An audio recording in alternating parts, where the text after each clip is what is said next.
برکت سے خالی اس لیے کیونکہ ہم دعا نہیں کرتے، ہم دعا نہیں کرتے، خدا کے نام کو عزت جلال نہیں دیتے، خدا کی ستائش نہیں کرتے، اور اس لیے آج ہم پیچھے ہیں۔ یہ جو بنی اسرائیل ہے ساری دنیا پر حکومت کیوں کرتی ہے؟ کوئی بتا سکتے؟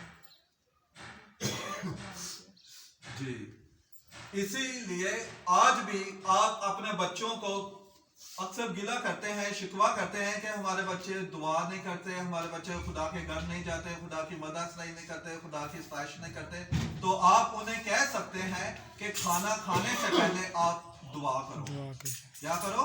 دعا کرو۔ اور جب آپ اپنے بچوں کو کھانا دینے سے پہلے ان سے دعا کروائیں گے تو ان کی عادت بن جائے گی، پھر وہ صبح اٹھ کر پہلے دعا کریں گے، اس کے بعد کھانا کھائیں گے۔ لیکن جب آپ انہیں فورس نہیں کریں گے تو پھر وہ کبھی بھی دعا نہیں کریں گے، اور پھر وہ کبھی بھی خدا کے گھر نہیں جائیں گے، پھر وہ کبھی بھی خدا کی مدد نہیں کریں گے، پھر وہ کبھی بھی خداوند کی ستائش نہیں کریں گے۔ تو اس لیے ضروری ہے کہ ہم دعا کریں، اور خود بھی دعا کریں اور اپنے بچوں کو بھی کہیں کہ وہ دعا کریں۔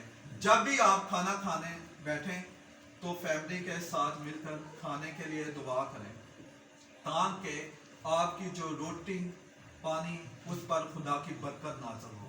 کیا ہو؟ خدا کی برکت نازل ہو۔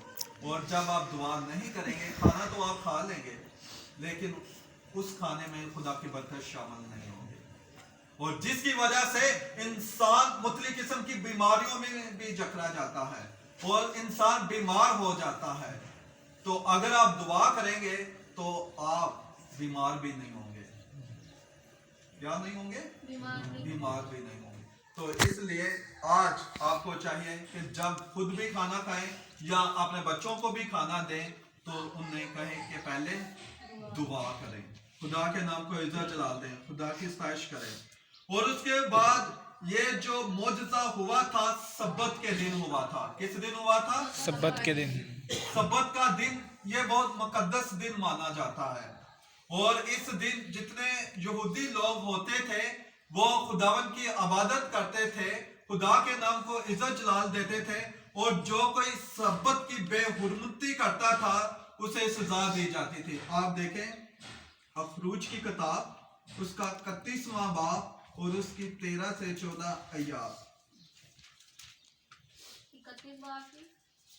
13 سے 14 آیات۔ خداوند کے کلام میں لکھا ہے، میز اور اس کی چوبیں اور اس کے سب ضرور اور نظر کی روٹیاں اور روشنی کے لیے شمدان اور اس کے برتن اور چراغ اور جلانے کا تیل۔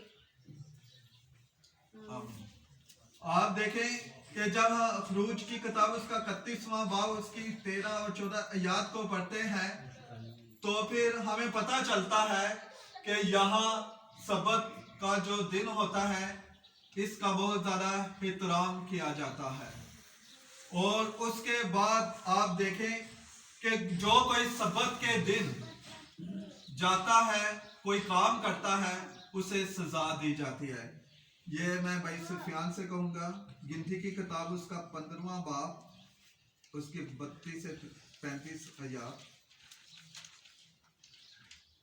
گنتی کی کتاب 15واں باب 32 سے 35 میں اس طرح لکھا ہے، اور جب بنی اسرائیل بیابان میں رہتے تھے ان دنوں ایک آدمی ان کو سبت کے دن لکڑیاں جمع کرتا ہوا ملا، اور جن کو وہ لکڑیاں جمع کرتا ہوا ملا وہ اسے موسیٰ اور ہارون اور ساری جماعت کے پاس لے گئے۔ انہوں نے اسے حوالات میں رکھا کیونکہ ان کو یہ نہیں بتایا گیا تھا کہ اس کے ساتھ کیا کرنا چاہیے۔ تب خداوند نے موسیٰ سے کہا کہ یہ شخص ضرور جان سے مارا جائے۔ ساری جماعت لشکر گاہ کے باہر اسے سنسار کرے۔ آمین۔